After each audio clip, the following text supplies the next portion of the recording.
তো ওদের ভাষায়, আর আমাদের ভাষায় খালাতো ভাই। সে আমাকে সাসপেন্ড করছে, কাকে নিয়ে?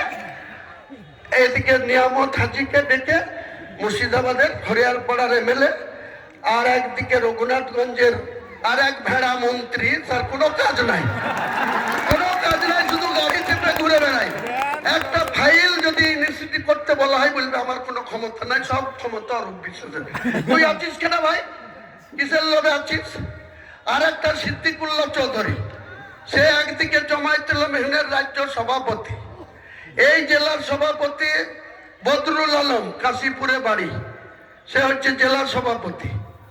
তাকে জিজ্ঞেস করুন, 9 বছর ধরে মন্ত্রিত্বে আছেন, এক একটা মন্ত্রী তো 3টে করে অ্যাটেন্ডেন্স পায়, চাকরি দিতে পারে সরাসরি, কোনো ইন্টারভিউ লাগে না, শুধু নামটা লিস্ট করে সচিবদের, প্রিন্সিপাল সেক্রেটারিদের দিয়ে দিলে হয়ে যায়। আমি 6 মাস মন্ত্রী ছিলাম।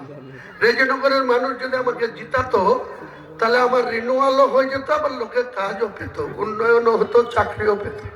এই ভেড়া সিদ্দিকুল্লাহ 9 বছরে 3-9-27টা চাকরি দিয়েছে।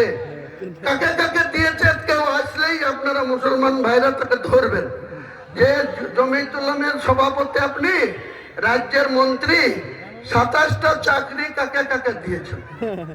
তার ভাইপু, তার জামাইয়ের ভাই, তার নাতি, তার পুত্তা,